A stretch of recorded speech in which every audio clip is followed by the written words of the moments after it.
messieurs les ministres, monsieur le Wali, messieurs les gouverneurs, messieurs les présidents de région, messieurs les maires, honorables invités, excellences, messieurs et mesdames les ambassadeurs et distingués membres du corps diplomatique, chers partenaires, honorable public qui suit cette conférence en streaming live sur le site dédié à cette conférence, sur les réseaux sociaux, sur les ondes de notre radio digitale et sur notre web TV. Mesdames et messieurs,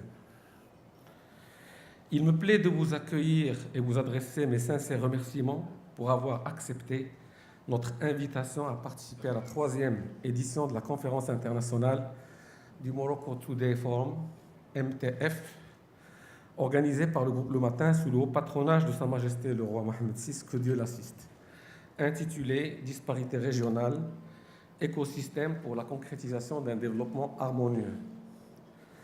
L'accélération du plan de régionalisation avancé, comme incité dans les discours et messages de Sa Majesté, que vous avez eu le plaisir de suivre tout à l'heure, nécessite l'engagement de toutes les forces et de l'État, de la société et de la société civile, et bien sûr des citoyens.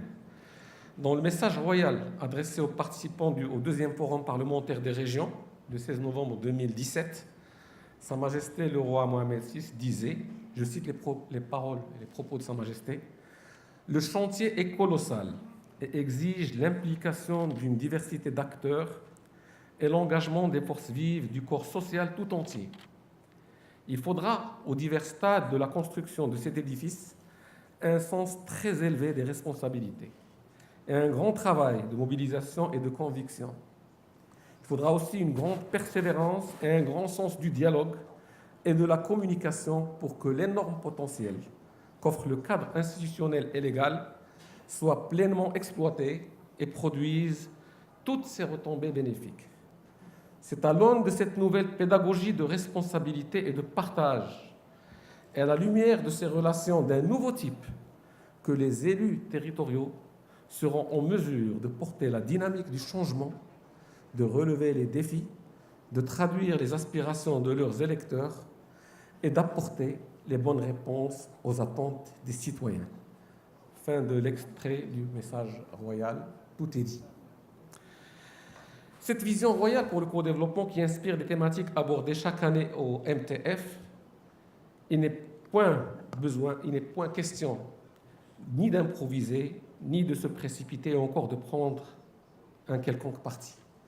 Le MTF part plutôt des constats, apporte des éclairages et structure des recommandations.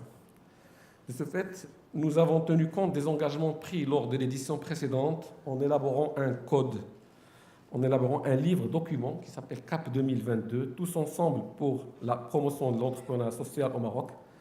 Ce travail englobe les recommandations préconisées en matière d'entrepreneuriat social.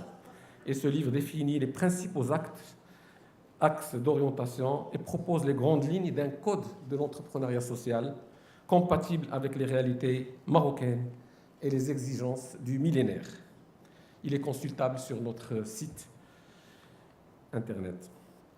Excellences, mesdames et messieurs, nous sommes réunis aujourd'hui pour braquer les projecteurs sur la régionalisation en mettant, comme à l'accoutumée, le Maroc et l'Afrique au cœur de la mise en œuvre des solutions aux problématiques socio-économiques et aux attentes pressantes des populations désormais averties et connectées.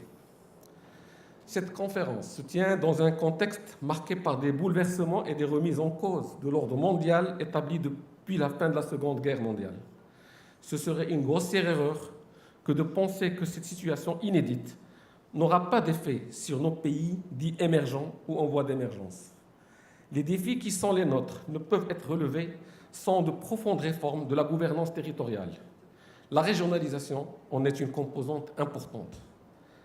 L'Afrique, qui reste un continent où la jeunesse est prépondérante, connaît les mêmes phénomènes des générations Y et Z. Des générations impatientes, voulant des réponses concrètes et immédiates à des expressions de besoins. Pour ces générations, les discours d'antan ne sont plus audibles. La régionalisation, effectivement, détient les points clés indispensables à l'émergence de nos économies.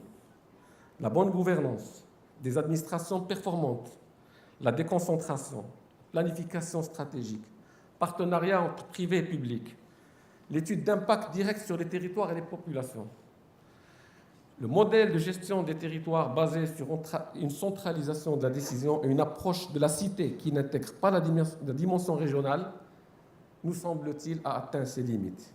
Le constat est visible.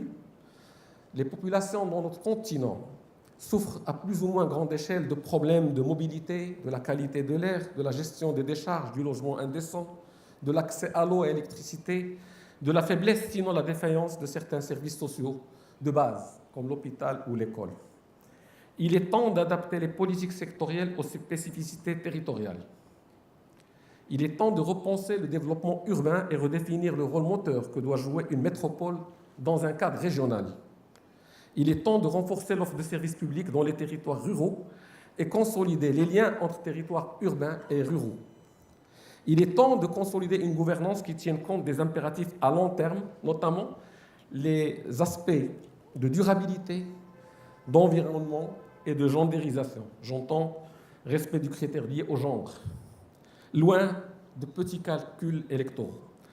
Dans un sondage récent, en mars 2018, effectué par le CMC, Centre marocain de conjoncture, auprès d'un échantillon représentatif du tissu industriel marocain, les trois quarts, 75,6%, ont estimé que le développement régional et la réduction des inégalités doivent être la première priorité du nouveau modèle de développement marocain. Les deux tiers, 66,7%, pensent que l'État a plutôt un rôle d'accompagnement et 50% de cet échantillon estiment qu'il a un rôle de stratège. Enfin, la deuxième priorité citée par les industriels est l'accélération des réformes, notamment celles liées à la performance de l'administration et la décentralisation. La première préoccupation étant l'éducation et la formation. Excellences, Mesdames et Messieurs, en plus des 4 panels qui verront la participation d'éminentes personnalités, que je ne vais pas citer, plusieurs temps forts sont prévus aujourd'hui. D'abord, le livrable des travaux du workshop tenu hier par ce qu'on appelait les Young Thinkers Workshop, c'est-à-dire des jeunes participants, au nombre de 7, venus de plusieurs pays d'Europe et d'Afrique, qui ont planché toute une journée pour apporter des éléments de réponse à la relation et l'impact de la régionalisation sur les attentes et les préoccupations des jeunes. On a voulu les écouter et ils vont lire dans quelques instants leur appel, ils vont disons ce qu'ils ont ressenti. Deuxième temps fort, c'est la restitution des travaux de l'African Strategic Conclave, une réunion animée et modérée par son Excellence l'ambassadeur Sifthallah Sijilmassi, que je remercie. Cette rencontre qui a permis entre maires de villes africaines, des ministres de pays africains, des présidents de régions marocains que je salue et que je remercie, et avec la participation d'éminentes personnalités, notamment M. le directeur général de l'OCP Policy Center et M. Bouyoub, senior advisor responsable de la gouvernance et la reconstruction des États au sein des Nations Unies. Toutes ces personnalités que je tiens à remercier. Et donc ce conclave a fait une radiographie de la régionalisation, ses atouts, et émis une série de recommandations et actions pour accélérer le processus de la régionalisation. Ces conclusions seront partagées avec l'assistance aujourd'hui même, au moment de la clôture. Lors de cette troisième édition, nous avons aussi tenu à renouveler l'expérience du hackathon, avec la cérémonie de remise des prix. Autre nouveauté cette fois-ci, nous avons couplé le hackathon à ce qu'on a appelé un créathon, dont la principale ambition était d'apporter des solutions applicatives afin de choisir la voie d'une régionalisation intelligente, basée sur une approche innovante qui concilie développement économique, politique et social et qui permettra l'intégration des technologies selon une approche plus globale de Smart Région.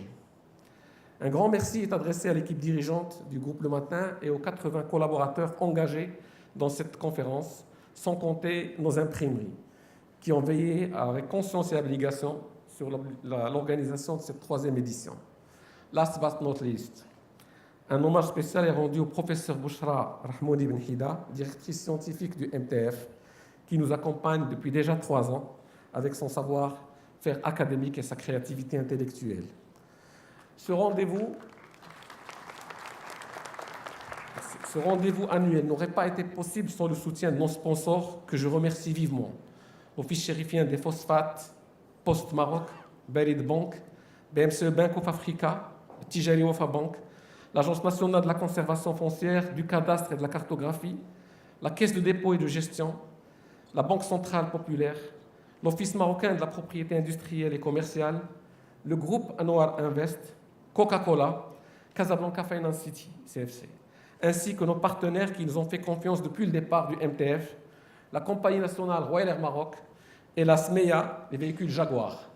Je remercie enfin nos fidèles prestataires qui nous accompagnent également depuis la première édition, l'agence d'événementiel CAMS et l'hôtel Hyatt Regency, avec une mention spéciale aussi à Maghreb Arab Presse qui nous a alimentés en photos en haute résolution. En étant assuré que les débats et les échanges de cette journée seront d'une grande richesse, surtout d'une grande utilité, je déclare ouverte la 3e édition du Morocco Today Forum.